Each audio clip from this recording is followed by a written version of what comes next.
주님의 이름으로 환영하고 축복합니다. 우리가 인생에 꼭 답이 있어서 그 답을 알아서 우리는 하나님 앞에 나오는 것이 아니라 되레 우리는 인생의 답을 이 세상 가운데 때로는 찾지 못하여 내 인생을 향하신 하나님의 선하신 뜻을 배우기 위하여 우리는 다시 우리의 집, 아버지의 집으로 돌아오게 되어지는 것이죠. 오늘도 이 예배를 통하여 종교적 예식으로 이 시간을 한 시간 흘려보내는 것이 아니라 저와 여러분의 영원한 아버지 되신 하나님 앞에서 우리를 향한 선하신 하나님의 뜻을 분별하는 귀한 은혜의 시간 되어지길 소원합니다. 하나님의 말씀 보도록 하죠. 출애굽기 20장 22절로 26절까지 말씀입니다. 여호와께서 모세에게 이르시되 너는 이스라엘 자손에게 이같이 이르라. 내가 하늘로부터 너희에게 말하는 것을 너희 스스로 보았으니 너희는 나를 비교해서 은으로나 금으로나 너희를 위하여 신상을 만들지 말고 내게 토단을 쌓고 그 위에 내 양과 소로 내 번제와 화목제를 드리라.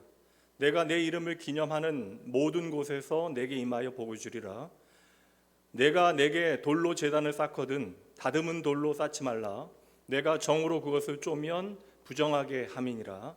너는 층계로 내 제단에 오르지 말라. 내 하체가 그 위에서 드러날까 함이니라. 아멘. 여러분 평생 예배를 얼마나 드리실까? 예배를 드리는 횟수가 얼마나 될까? 주일에 한 번씩 예배를 드린다 할지라도 우리가 평생 오랜 세월 예배를 드리면 그것은 수천 번의 예배가 되어집니다.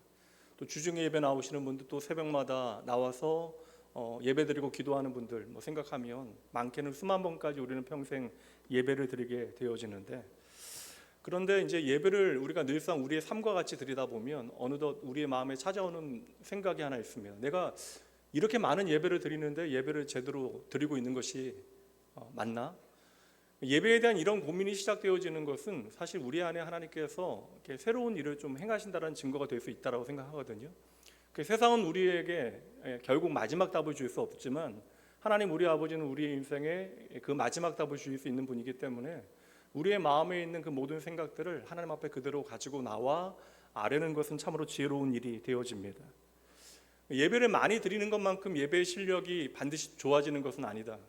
예배를 드림에도 불구하고 우리의 마음이 메말라가는 순간들이 있고요. 그리고 사람이 어떠한 일을 반복할 습관이 되어지면 그것이 우리 안에 좋은 모양으로 강화되어지면 좋은데 습관이라는 것이 언제나 좋은 모양으로 우리 안에 일하지 못할 때가 있죠. 그래서 그냥 타성에 젖는 습관으로 예배가 자리 잡게 되어지는 순간들, 그리고 하나님 앞에 서 있다라고 하는 감격에 내가 눈물을 흘렸던 순간들이 분명히 있었는데 어느덧 내가 하나님 앞에 예배함에도 불구하고 예배의 감격은 사라진 채로 형식만 남아있는 순간들이 우리 가운데 있음을 확인합니다. 오늘 본문의 말씀은 여러분 말씀을 읽으면 그냥 한 구절에 마음이 움직이는 순간도 있지만 조금 딱딱하게 와닿는 말씀들도 있거든요. 내 상황이 정확하게 맞아떨어지는 말씀을 읽게 되어지면 그냥 성령 하나님께서 우리로 하여금 그냥 순간 감동하게 하세요. 그런데 오늘과 같은 말씀은 과연 나하고 상관 있는 말씀일까? 구약시대 3500년 전에 제단에 대한 말씀이잖아요. 그래서 오늘 말씀에 보면 제단을 이렇게 쌓아라, 돌은 어떻게 사용해라, 층계는 만들지 말아라, 그런 말씀들이 오늘 말씀에 기록되어져 있습니다. 그렇다면 이건 어찌 보면 당시에 제사 드리는 사람들의 제한적인 매뉴얼이 아닐까. 근데 하나님은 쓸데없는 이야기 우리에게 하시는 분이 아니시잖아요. 우리는 때로는 좋은 말도 쓸데없는 잔소리로 만드는 재주가 있지만 하나님께서 우리의 인생을 향하신 선하신 뜻이 있으신데 이것이 단지 3500년 전에 시내산 앞에 머물고 있는 이스라엘 백성들에게만 주어지는 제한적인 말씀이라면 이 말씀을 기록하게 하여 3500년 후에 2026년을 사는 저와 여러분에게 이 말씀을 전하실 필요가 없는 것입니다. 출애굽기 20장은 여러분 사실 너무나 중요한 장이거든요. 이스라엘 백성들이 사실 애굽을 나오는 장면보다 이 출애굽기 20장이 중요해요. 이 출애굽기 20장은 하나님과 하나님의 백성이 새롭게 언약을 맺는 장면. 그래서 하나님께서 아브라함에게 하신 약속, 모세에게 하신 약속, 내가 너희의 하나님이 되고 너희는 내 백성이 되리라 라고 하는 것을 쉽게 얘기하면 언약식과 같이 확인시켜 주시는 장면이 본문의 말씀입니다. 그래서 출애굽기 입장에서 시내산에서 이스라엘 백성들에게 가장 먼저 주어지는 것이 여러분 지난주 살폈던 십계명이에요. 우리가 생각하기는 십계명은 10가지 법조항이라고 생각하는데 이게 아닙니다. 이제 그들의 정체성이 바뀌었다라는 거예요. 애굽에 종살이야 하던 그들을 하나님의 은혜 가운데 건져내시고, 그러니까 이것은 단지 너희를 불쌍해서 건진 것이 아니라 내가 너희를 향하여 가지고 있는 나의 뜻, 나의 약속이었다. 그래서 이제 애굽에서 건진받은 하나님의 백성들이 어떻게 이제는 살아가야 하는지, 내가 이제는 무엇을 붙들고 살아가야 하는지, 그리고 하나님의 백성답게 살아가는 것이 무엇인지 그들로 하여금 배워야 되잖아요. 몰랐으니까. 그리고 이것을 잊지 않게 하기 위하여 하나님의 본심은 마음 중심에 새겨주시는 것인데, 마음 중심에 새기는 작업은 우리가 해야 되는 것이니까 이거 잊지 아니하도록 하나님께서 그 십계명을 어디에 새겨주십니까? 주일 낮 예배는 대답을 잘 안 하신다고요. 어디에 새겨주세요? 돌판에 새겨주신다고요. 그러니까 여기는 아주 중요한 인생의 그런 방향이 기록되어져 있습니다. 그리고 그 십계명을 다 말씀하신 다음에 하나님께서 하시는 말씀이 정말 중요한 말씀일 터인데, 그 십계명에 대한 말씀을 모세에게 주신 다음에 바로 이어서 설명하는 내용이 무엇이냐면 바로 오늘 본문의 내용이에요. 제단에 대한 이야기. 이 제단에 대한 이야기는 바로 제사에 대한 이야기로 끝나는 것이 아니라 오늘 우리의 예배에 대한 이야기입니다. 오늘 하나님의 백성 되어진 저와 여러분이 하나님 앞에 어떻게 나아가야 할 것인가, 하나님은 가장 먼저 우리에게 이것을 가르치신다. 그러니까 우리의 인생에 예배가 얼마나 중요하면 하나님께서는 가장 먼저 우리에게 예배를 가르치시는 것일까. 이게 여러분 믿어지는 은혜가 없으면요 예배할 수 없어요. 그러니까 예배로의 부르심은 우리에게 하나님의 자녀 삼으시는 은혜가 있기에 우리는 하나님 앞에 나와서 예배할 수 있는 것입니다. 무엇이든지 여러분 첫 교육은 정말 중요하죠. 자녀를 키울 때도 아이들에게 처음 가르치는 것은 너무나 중요합니다. 아주 작은 회사라도 신입사원에게 처음 가르치는 일은 그 회사에서 해야 되는 가장 중요한 일들, 그리고 그 조직이 중요하게 생각하는 것들을 가장 먼저 가르치게 되어집니다. 교회도 마찬가지잖아요. 교회는 하나님을 예배하는 공동체이지만, 생명을 풍성해하는 공동체이지만, 교회 안에 그 일을 위해서 이제 조직과 사람들이 운용되어져야 돼요. 그러다 보니까 이제 그 일을 위하여 직분으로 세움받게 되어지는데, 우리가 작년에 안수 집사님, 권사님, 장로님 임직하게 되어졌는데, 그때 우리가 상당히 오랜 기간 교육을 받았습니다. 한번 다시 모여서 한번 시험을 볼까? 이제 그 생각도 한번 해보는데, 오랫동안 교육받은 이유는 그거 잊지 말라라는 거예요. 그렇다면 임직하신 분들은 내가 지금 무슨 일을 하고 있는가, 이것도 중요하지만 내가 어떠한 마음으로 이들을 감당해야 되는가, 교육받은 내용들도 다시 한번 살펴보시고, 그리고 여러분들이 마음 중심으로부터 하나님 앞에 드렸던 그 서약들도 다시 읽어가며 여러분의 마음을 새롭게 하는 일들을 거듭하셔야 합니다. 사람이 참 이율배반적이잖아요, 여러분. 그렇잖아요. 사람은 사실 시간이 지나면 처음 마음을 다 잃어버리게 되어집니다. 우리가 처음 받았던 그 은혜, 우리가 처음 받았던 그 사명, 하나님 앞에 흘렸던 그 눈물들, 그 예배의 감격들, 우리는 그렇게 우리 인생 가운데 조금씩 흘리면서 놓치면서 살아가게 되어지죠. 그래서 막상 우리가 신앙생활한 그 기간만큼 우리의 신앙이 그렇게 잘 성장하는 것이 아니더라. 오늘 이스라엘 백성들도 마찬가지입니다. 하나님께서 십계명을 주신 다음에 가장 먼저 말씀드린 대로 예배에 대해서 가르쳐주고 계시거든요. 그럼 왜 예배에 대해서 가장 먼저 가르치실까요? 중요하니까. 다시 말하면 예배가 무너지면 성도의 삶이 무너지게 되어지기 때문에 그러한 것입니다. 그러니까 예배는 지난주에 제가 관계라고 설명을 드렸어요. 그러니까 예배를 통해서 내가 누구인가를 우리는 알게 되어지는 것이에요. 그러니까 사실 우리의 인생의 아이덴티티, 우리의 정체성은 하나님 앞에서 확인해야 되는 것이고, 그것을 확인할 수 있는 자리가 예배의 자리인데, 그 예배의 자리에서 하나님과의 관계를 우리가 부단히 확인하지 않으면, 다시 말해서 그 예배가 흔들리게 되어지면 우리의 인생 전체가 흔들리게 되어지는 것입니다. 그래서 우리가 많은 사람들이 오늘날 이 종교적인 이 공동체 예배를, 이 공적 예배를 사실 어떻게 착각하냐면, 우리가 하나님 앞에 드려야 되는 어떤 의무와 책임의 차원으로 우리가 이해를 하는데, 여러분 절대 아닙니다. 하나님께서는 우리를 어떤 의무와 책임 가운데 부르시는 분이 아니세요. 이 예배는 무엇입니까? 당신의 백성들을 지키시는 하나님의 안전장치와 같은 거예요.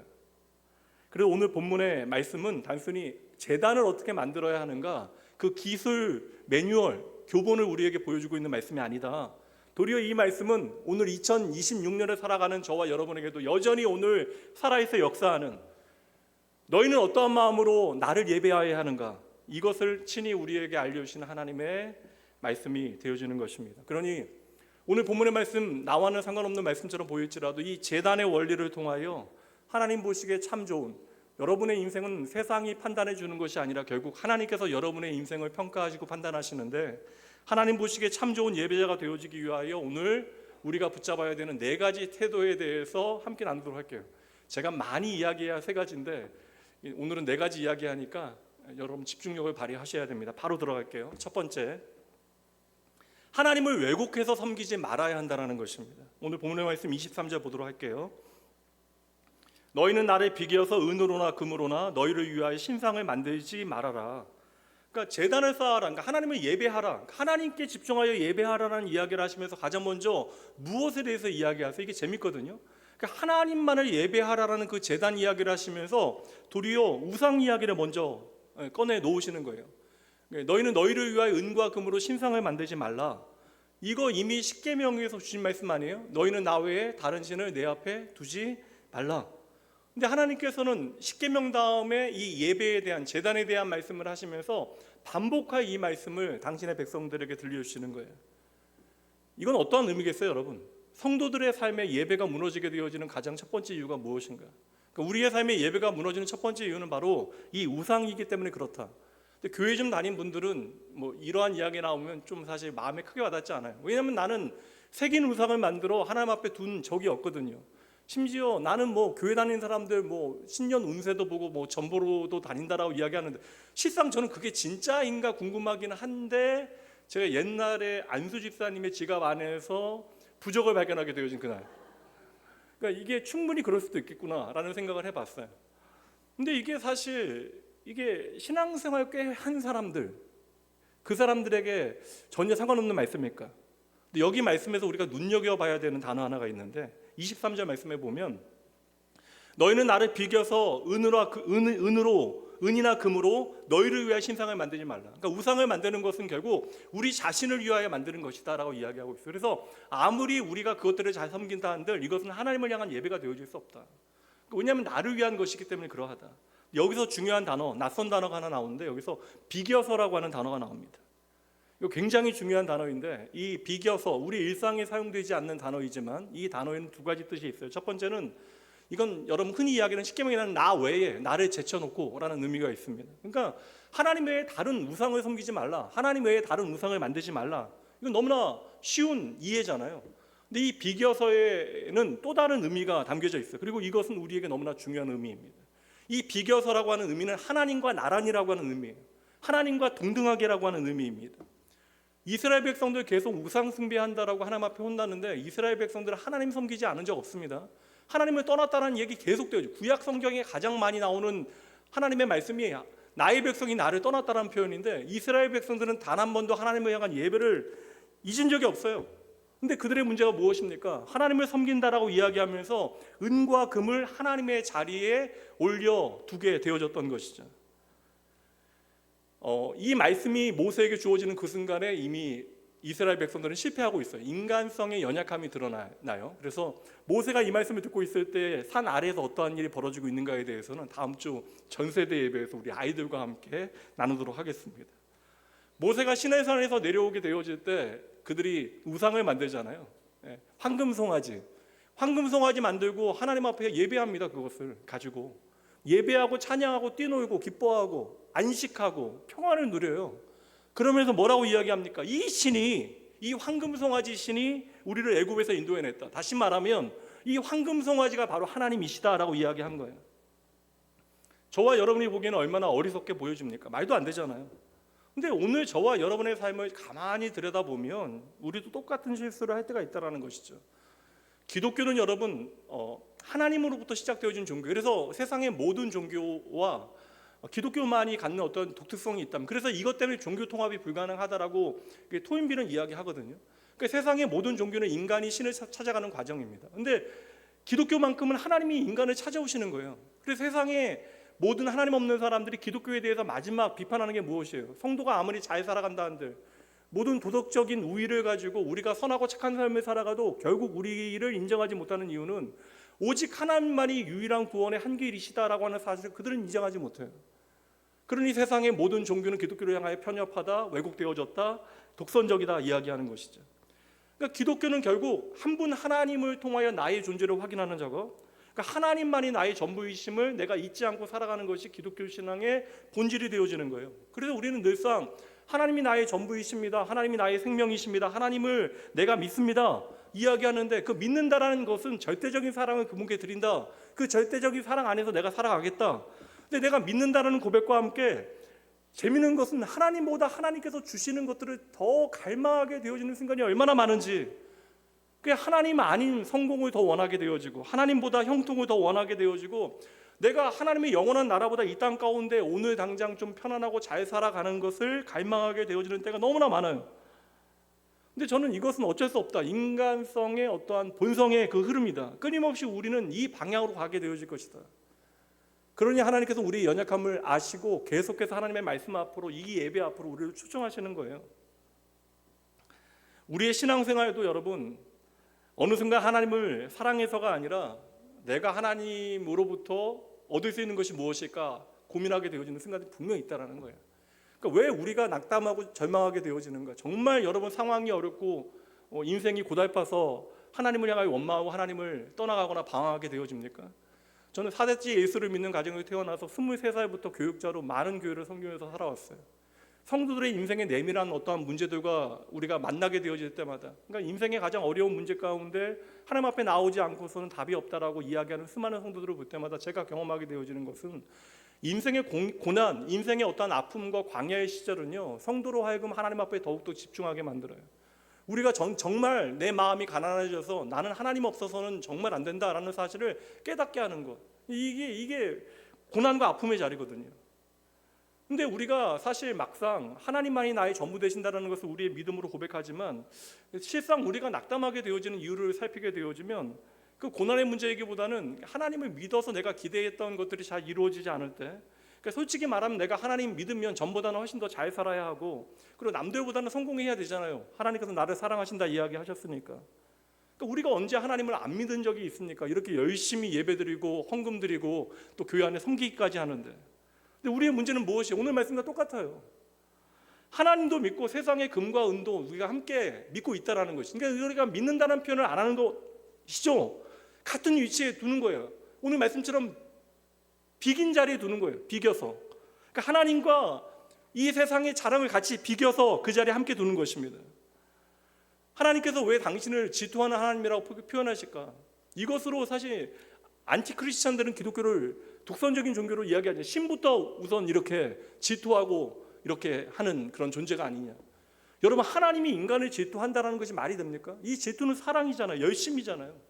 왜 하나님께서 그렇게 양다리에 대하여 미워하실까? 억울해서 그러실까요? 내가 너희한테 어떻게 했는데.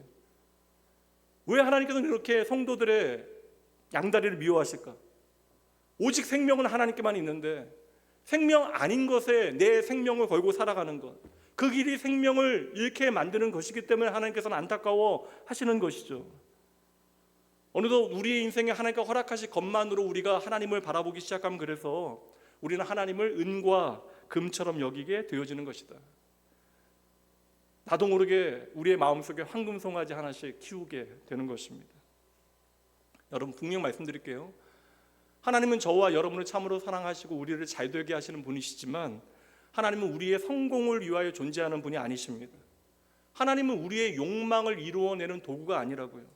하나님은 언제나 우리의 예배의 대상이시지 우리의 이용의 대상이 되실 수 없습니다. 그래서 하나님께서 오늘 우리에게 가장 먼저 예배를 가르치시면서 첫 번째 원리 뭐라고 말씀하십니까? 나를 비겨서 은과 금과 함께 두지 말아라. 그러니까 하나님 옆에 돈을 두지 말라고, 하나님 옆에 성공을 두지 말라고, 하나님 옆에 욕망을 두지 말라고, 세상의 기준으로 너희들 살아가지 말라라고 우리에게 예배의 자리를 허락하시는 거예요. 그러니까 이 예배는 결국 무엇이어야 하는가? 하나님만이 높임 받으셔야 되는 자리. 그러니까 하나님이 어떠한 분인가를 알아야 우리가 하나님을 온전히 높여드릴 수 있죠.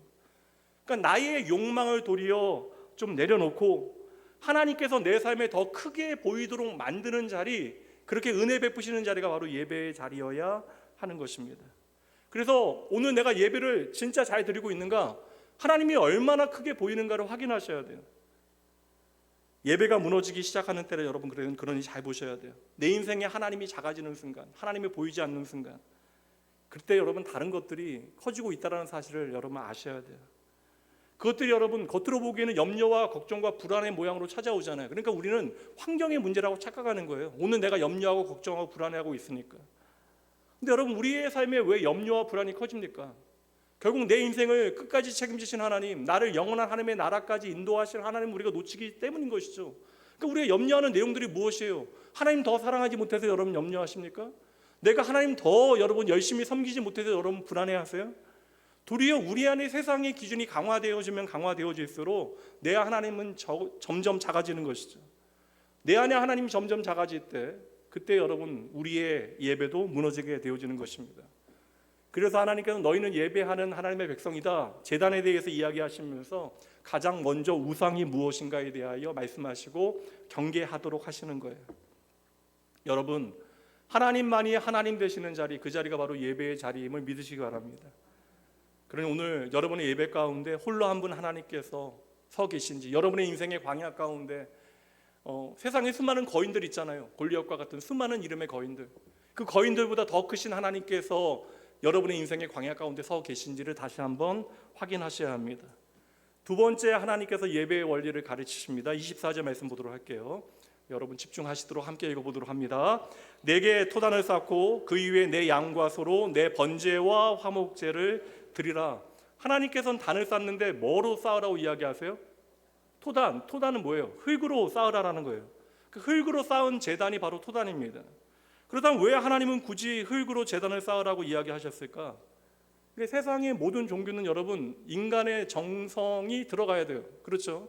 이게 뭐 우리 어머니의 순수한 그 기도, 할머니들 예전에 정한수 떠놓고 말 한마디 해서도 안 되고 사람을 만나서도 안 되고 처음 떠야 되고, 이 모든 것들은요 신의 마음을 감동시키는 인간의 노력이 반드시 필요하다라는 거예요. 그런 인간적인 생각들 가운데 우리가 만드는 제단들은 조금 더 커야 되잖아요. 웅장해야 되고 조금 더 멋진 화려한 제단을 만들어야 한다라고 생각합니다. 그래야 하나님의 이름값 한다.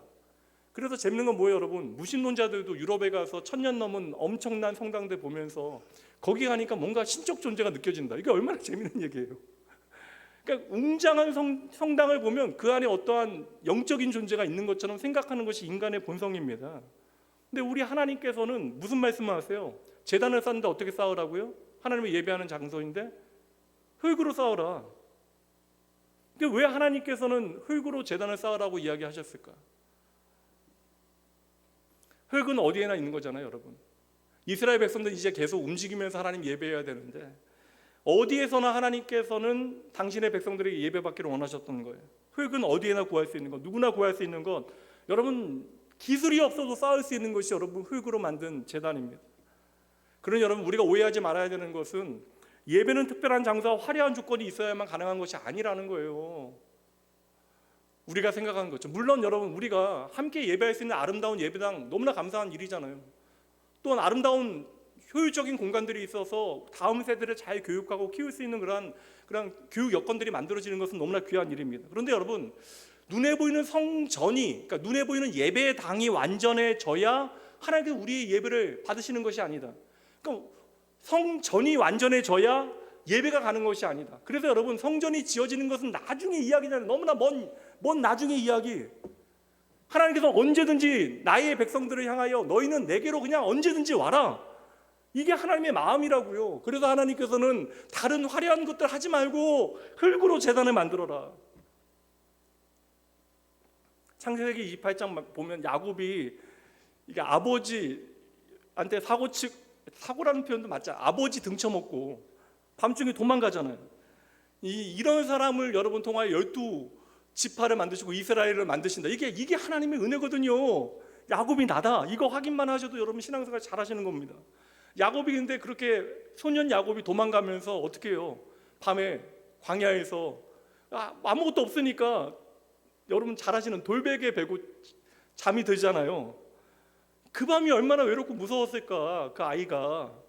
근데 그 광야 한복판에서 결정적인 순간에 하나님께서 만나주시잖아요 야곱을. 그래서 야곱이 꿈에서 깨어난 다음에 가장 먼저 한 일이 무엇입니까? 자기가 베고 자던 그 돌베개를 제단 삼아 하나님 앞에 예배하는 거예요. 베개가 여러분 바위였겠습니까? 조그만 그 돌을 하나님을 예배하는 예배의 제단으로 삼은 거예요. 그것은 성전이 아닙니다. 성가대도 아닙니다. 악기도 없잖아요. 그런데 하나님께서는 그 예배를 너무나 기뻐 받으신다고요. 왜요? 하나님께서는 어떠한 장소가 아니라 우리의 마음을 받기 원하시는 분이시기 때문에. 세상에 이런 종교가 어디 있어요, 여러분? 그런데 우리는 자꾸만 착각하는 거예요. 환경이 좀 좋아지면 내가 하나님을 더 잘 섬길 수 있을 터인데, 내가 시간만 조금 더 생기면, 상황만 더 좋아지면, 문제만 해결되어지면, 이 말이 여러분 전제가 무엇인지 알았어요? 상황만 좋아지고 시간만 더 많이 생기고 환경이 좋아지면 이게 뭐예요, 여러분? 예배가 우리의 삶의 가장 중요한 우선순위가 아니라는 거예요. 내가 먼저 중요하게 생각하는 것들이 해결되어지면 내가 그때서는 하나님 예배해 보겠습니다. 그런데 여러분, 예배는 조건이 좋아질 때 시작되어지는 것이 아닙니다. 예배는요, 진짜 예배는 하나님을 찾는 마음이 우리 안에 생길 때 진짜 예배가 시작되어지는 거예요. 그래서 하나님께서 오늘 우리에게 토단을 쌓으라, 언제 어디서든 삶의 모든 자리에서 너희는 나를 예배하라, 하나님께서 우리를 초대해 주고 계시는 것이죠. 말씀 묵상하다가 이제 이 토단에 대한 다른 의미를 하나님께서 이제 새벽 시간에, 제가 지난주 한 목요일 정도 말씀을 준비하는 중에 하나님께서 좀 깨닫게 하신 은혜가 있는데, 이건 사실 뭐 신학적인 견해이기보다는 제 개인적인 생각이기도 합니다. 개인적인 묵상이에요. 편하게 들으시면 됩니다. 사람이 무엇으로 지음받았죠, 여러분? 흙으로. 창세기 처음 시작이잖아요. 사람은 흙으로 지음받았어요. 근데 하나님께서 오늘 하나님을 예배하는 제단을 무엇으로 만들라? 흙으로 만들라. 그러니까 이 말씀 들으니까 제가 갑자기 막 이렇게 너무나 감사한 마음이 들었는데, 그러니까 제단이라고 하는 것은 여러분 따로 존재하는 것이 아니라, 여러분 제단은 우리 자신이 제단이 되어줘야 되는 거예요. 그래서 우리의 삶 전체가 하나님 앞에 살아있는 제단, 예배가 되어줘야 한다는 사실을 바울 사도가 로마서 12장 말씀에서 말씀합니다. 너희 몸을 하나님께서 기뻐하시는 거룩한 산, 제사, 제물로 드리라. 여러분, 결국 우리의 인생이 예배가 되어줘야 돼요. 하나님은 우리의 인생의 예배를 오늘도 받기 원하시는 것입니다. 그러니 예배는 예배당에서만 드려지는 것이 아니, 물론 여러분 예배당에서 공적 예배를 잘 드리셔야 삶의 예배도 잘 드리실 수 있지만, 예배의 결론은 삶에서 드리는 예배가 되어져야 한다. 여러분의 직장에서, 여러분의 일터에서, 가정에서, 사람들 사이에서, 때로는 여러분 제가 알잖아요. 여러분들 눈물 흘리는 사정들을 다 알잖아요. 걸어 들어오실 때 이미 제 마음이 울컥할 때가 있는데요, 여러분의 눈물 나는 모든 현실 가운데 하나님 앞에 살아가는 것, 이것이 예배임을 믿으시기 바랍니다. 그 가치가 바로 금년 낙원교회 표어인 코람데오예요. 코람데오. 하나님은 세상이 말하는 눈에 보이는 화려한 제단보다 오늘 하나님 앞에 힘들지만 그 눈물 다 가지고 애써 한 걸음 한 걸음 가까이 하나님 앞에 나아가는 그 예배자의 마음을 기뻐 받으시는 우리의 아버지 되십니다. 세 번째, 하나님께서 제단을 쌓을 때에 25절 말씀에 보면 다듬은 돌로 쌓지 말래. 이게 얼마나 좀 다 이해가 안 되는 말씀들로 가득 차 있어요. 근데 저는 말씀이 이해가 안 되면 여기에 하나님의 선하신 뜻이 담겨져 있으니까 너무나 기대가 됩니다. 또 다듬은 돌로 쌓지 말래요. 25절 읽습니다. 내가 내게 돌로 제단을 쌓거든 다듬은 돌로 쌓지 말라. 내가 정으로 그것을 쪼면 부정하게 함이니라. 인간적인 생각은 어떻게 생각이 돼요? 돌로 기왕 만들 거면 그 다듬어야죠. 잘 다듬고 모양도 맞춰서 정교하게 쌓아야 보기에도 좋고 아름다운 제단이 되어질 거 아닙니까? 근데 하나님께서는 돌로 너희가 만약에 제단을 쌓으려고 한다면 어떻게 하라고요? 그 돌을 다듬지 말라. 확실히 이상하죠? 근데 이어지는 말씀에 보면 중요한 단어 하나가 나와요. 그 돌을 다듬는 도구가 나옵니다. 정이라고 하는 단어가 나와요. 그러니까 정이라고 하는 것은 엄밀히 말하면 우리가 생각하는 정의 기능이긴 하지만, 이 단어는 사실 쇠로 만든 연장을 이야기하는 거예요. 이 정으로 쪼아서 돌을 다듬지 말라. 근데 이 정이라고 하는 단어의 이제 원어, 히브리 원어의 뜻을 추적하다 보면 자르다, 찍다라고 하는 개념, 이게 사실 칼과 같은 어원의 단어이거든요. 칼이 뭐 하는 거예요, 여러분? 칼은 여러분 사람을 해치는 도구입니다. 자르고 찍는 도구, 상처를 내는 도구. 이건 여러분 살리는 도구 아니에요. 죽이는 도구입니다. 근데 제단, 하나님 앞에 제단은 어떠한 곳이어야 돼요? 여러분 제단은요 죽이는 자리가 아니에요. 살아나는 자리여야 합니다. 이 제단은 상처 주는 자리가 아니라 우리가 치유받는 자리가 되어져야 하는 거예요. 이 제단에 나와 우리는 무엇을 생각하게 되어져요? 내가 자격이 없는데 죄인된 나를 받아주신 하나님의 은혜를 우리가 확인하는 자리. 그래서 회개와 하나님의 사죄의 은총, 그 용서의 은혜를 경험하게 되어지는 자리가 바로 이 제단 아닙니까? 그러니까 깨어진 사람들이 회복되어지고 상처 입은 영혼들이 되살아나는 곳, 이곳이 제단, 예배의 자리여야 한다. 그러니 이 제단에는 무엇을 가지고 나오면 안 돼요? 정을 가지고 나와서는 안 된다는 거예요. 다시 말하면 칼의 마음을 가지고 우리가 하나님 앞에 나와서는 안 된다는 것입니다. 남을 찌르고자 했던 그 마음을 가지고 나를 예배할 수 없다. 누군가를 미워하는 마음, 판단하는 마음, 상처 주려고 하는 마음, 이거 다 있잖아요. 우리가 미워할 만한 이유들이 다 있다고요. 우리 안에 그렇게 분노와 미움을 품고 살아가는데 하나님께서는 말씀해 주시는 거예요. 그런 마음으로 나를 예배할 수 없다. 여러분도 아시잖아요. 누군가를 미워하는 마음 가운데 하나님을 예배할 수 없다는 사실을 아시잖아요.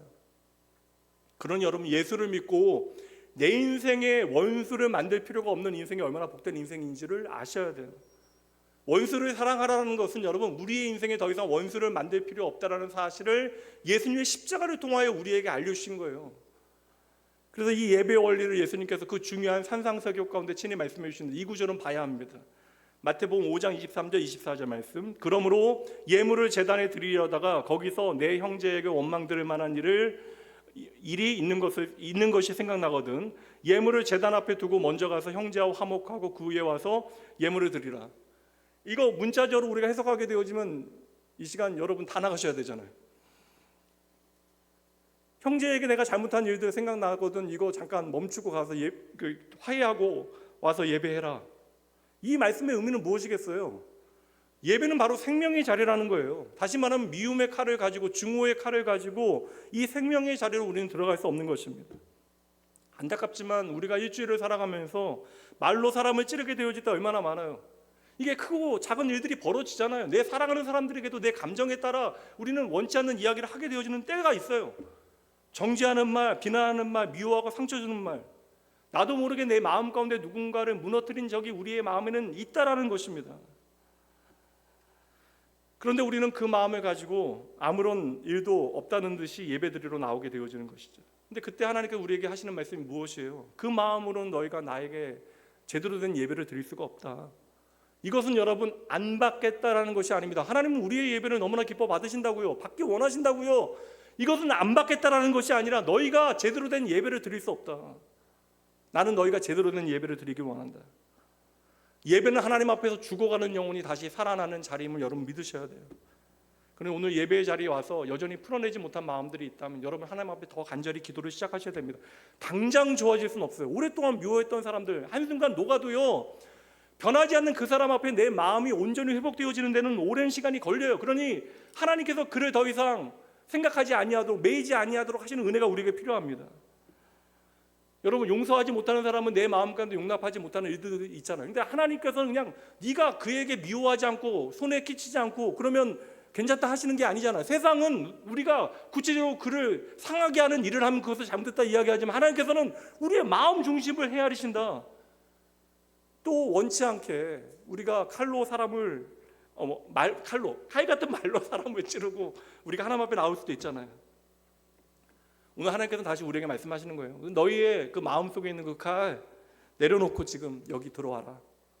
사랑하는 나온교회 성도 여러분, 예배는요 상처 주는 사람이 아니라 치유받은 사람, 그리고 치유하는 사람이 되어지는 자리임을 꼭 기억하셔야 돼요.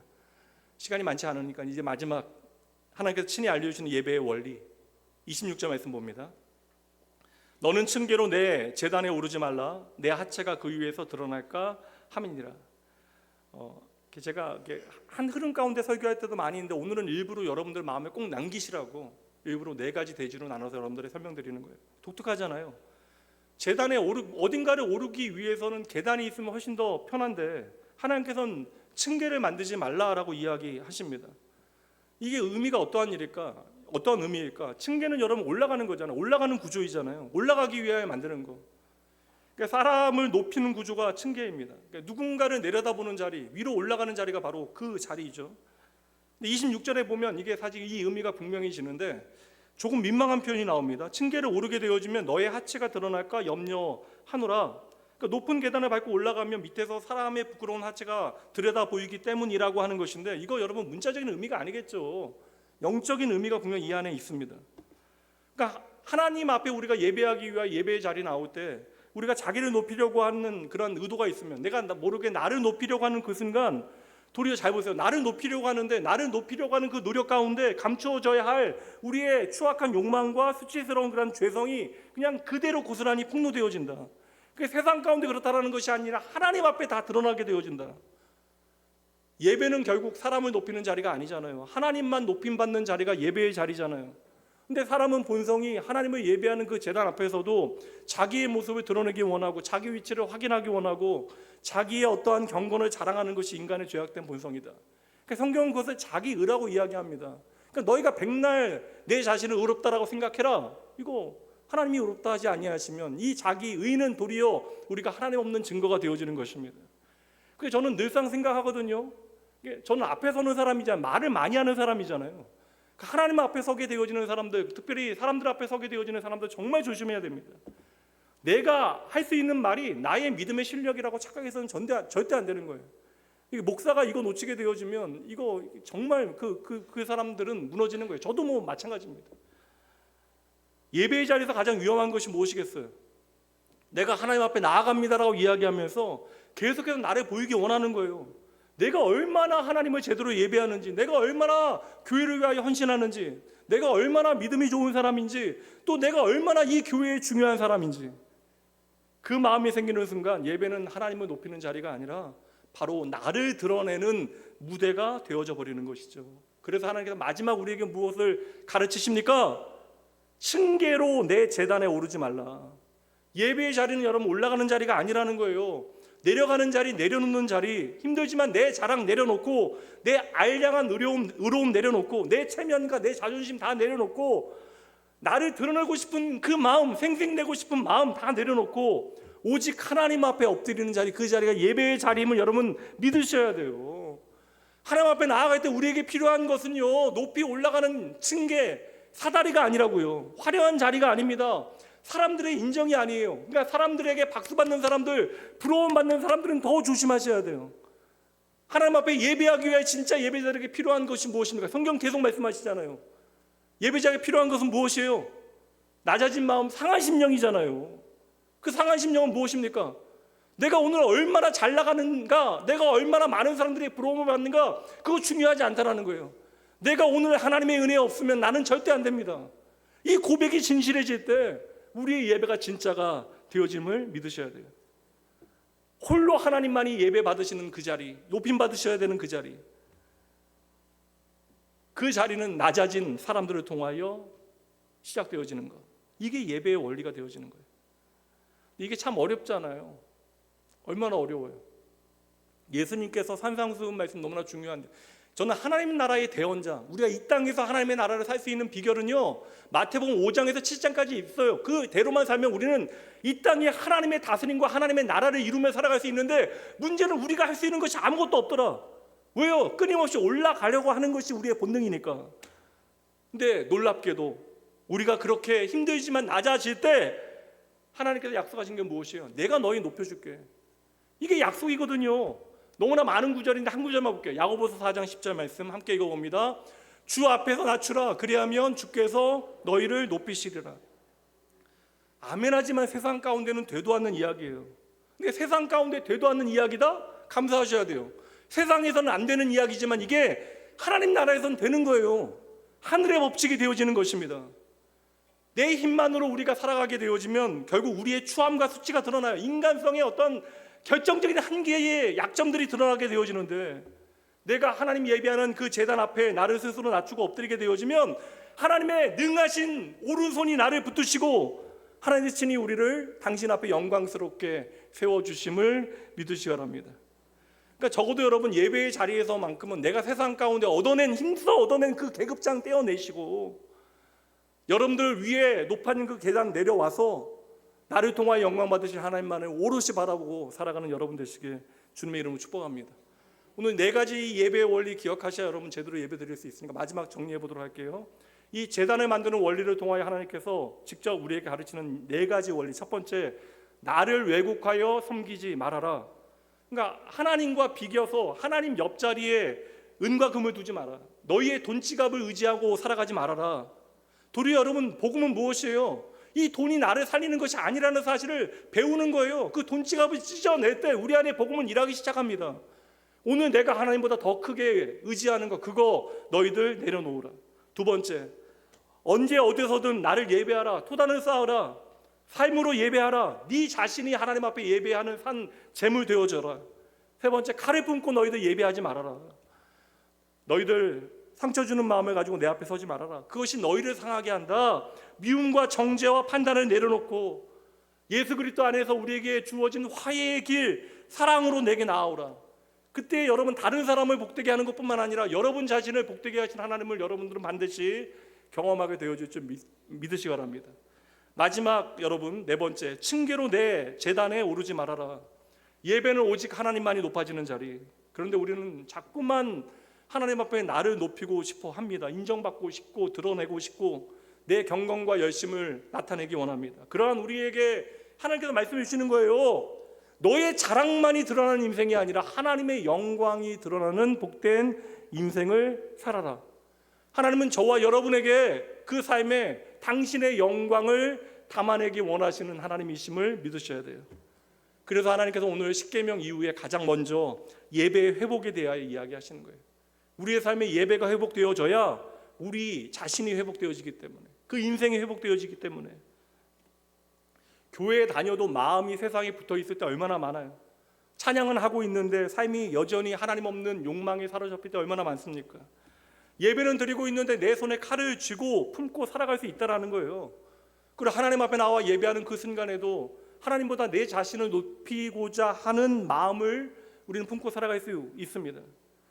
그러한 우리에게 하나님께서는 오늘 말씀을 통해서 정죄하시는 것이 아니에요. 야단하시려고 이 말씀 주시는 것이 아닙니다. 다시 너희가 예배자로 살아야 한다. 내 앞으로 돌아와야 한다. 나만 바라보는 예배자가 되어져라. 다시 삶으로 예배해라. 낮아진 마음으로 내 앞에 서라. 이 진짜 예배의 자리로 오늘 하나님께서는 저와 여러분을 초청하고 계시는 것이죠. 하나님은 여러분들에게 화려한 제단 원하지 아니하십니다. 하나님 앞에 가난해진 그 낮은 마음을 하나님께서는 찾으십니다.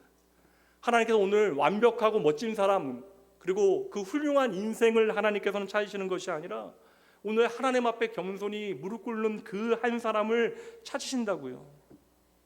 그러니 여러분의 평생에 예배당만 왔다 갔다 하는 인생이 아니라 삶으로 하나님 참으로 예배하는 신앙, 주일만 하나님 간신히 찾는 인생이 아니라 매일 하나님 앞에 하나님 없이는 살아갈 수 없는 복된 인생 살아가는 여러분 모두가 되어주시길 주님의 이름으로 축복합니다. 기도합니다.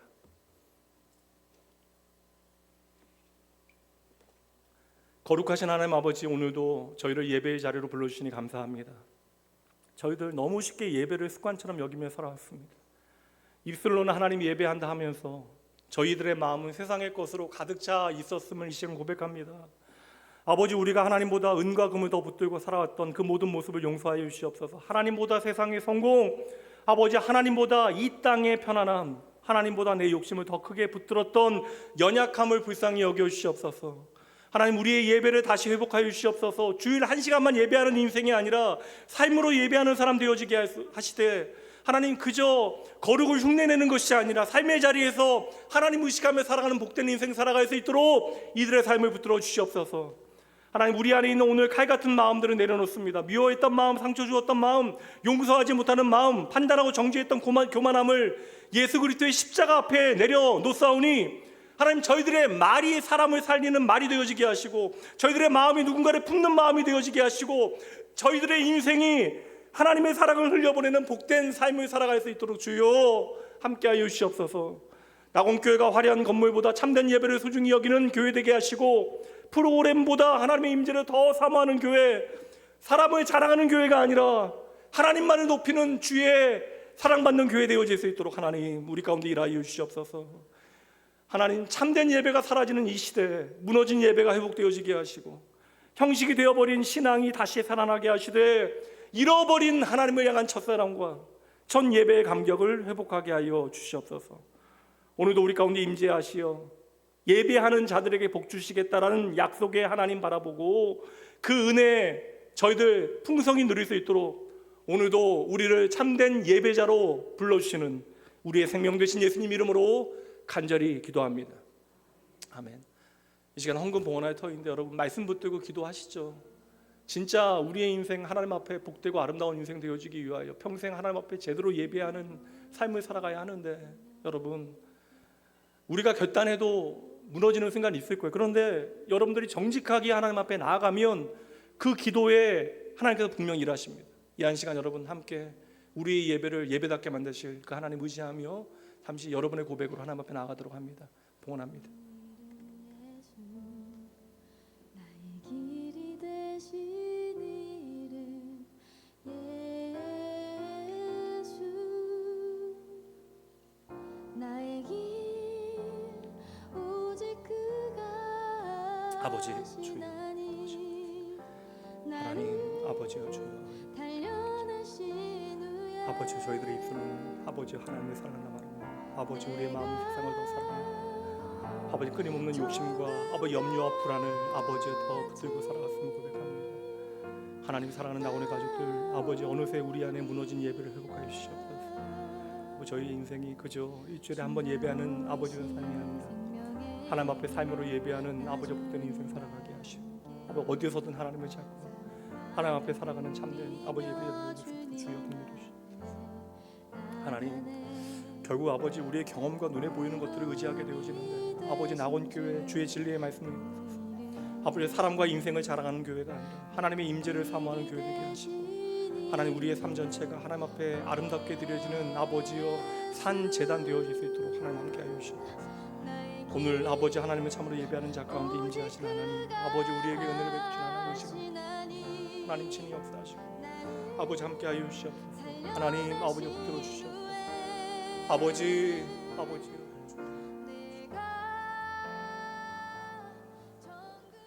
이 시간 교회 함께 하기로 등록한 믿음의 가족 소개하도록 합니다.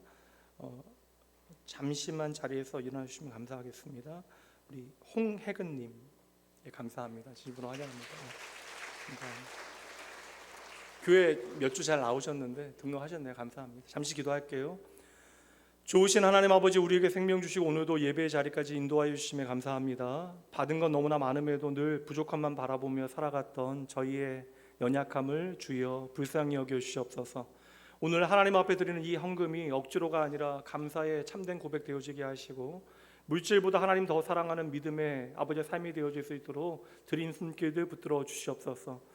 아버지, 참 어려운 순간 물질을 바라볼 수밖에 없는 현실 가운데 아버지여 기꺼이 주님 앞에 드린 손길마다 하나님 기억하여 주시고, 이들의 가정과 삶 가운데 필요한 은혜를 채워 주시옵소서. 그리고 이 드려진 헌금 영혼을 살리고 복음을 전하고 하나님의 나라를 세워가는 귀한 통로 되어질 수 있도록 하나님 역사하여 주시옵소서. 오늘 낙원교회에 하나님께 예비하신 새로운 가족을 보내주셔서 감사합니다. 하나님, 저희들 하나님의 마음으로 따뜻한 환대와 그 사랑으로 귀한 영혼 섬기게 하시되 이곳이 믿음의 집이 되어지고 은혜의 공동체가 되어질 수 있도록 하나님 친히 우리 가운데 일하여 주시옵소서. 오늘 낙원교회 안에 아버지 함께하기로 등록한 귀한 아버지 믿음의 가족, 아버지 함께 예배하고 함께 믿음의 길을 걸어가며 하나님의 그 놀라운 은혜를 저희들 함께 나누는 아버지 믿음의 가족들 되어질 수 있도록 하나님 우리 가운데 일하여 주시옵소서. 우리의 인생 전체가 주님께 드려지는 산제사 되어지길 소원하며 우리의 생명 되신 예수님 이름으로 축복하며 간절히 기도합니다. 이제는 우리를 죄와 사망에서 건져내신, 그리고 예배의 자리로 불러주신 우리 주 예수 그리스도의 은혜와 예배가 무너진 시대 가운데 끝까지 당신의 백성을 포기하지 아니하시고 삶으로 하나님을 예배하는 백성 삼으시는 하나님 아버지의 놀라운 사랑하심, 그리고 세상에 갇혀 욕망이 아니라 오직 하나님만 바라보며 살아갈 수 있도록 우리의 마음과 생각과 삶을 붙들어 주시고 말씀을 통하여 우리 가운데 친히 우리를 예배자로 세워가시는 성령 하나님의 역사하심이 오늘 말씀 앞에서 다시 예배를 회복하기 소원하며 삶 전체를 하나님께 드리는 제단으로 살아가기로 결단하는 모든 주의 백성들, 이들이 믿음으로 걸어가게 되어질 새로운 한 주의 모든 시간, 그리고 오늘 나의 연약함으로 말미암아 하나님 앞에 더욱더 간절히 하나님의 도우심을 바라보는 모든 주의 사랑하는 백성들을 위해 지금부터 영원까지 함께 있을지어다. 아멘.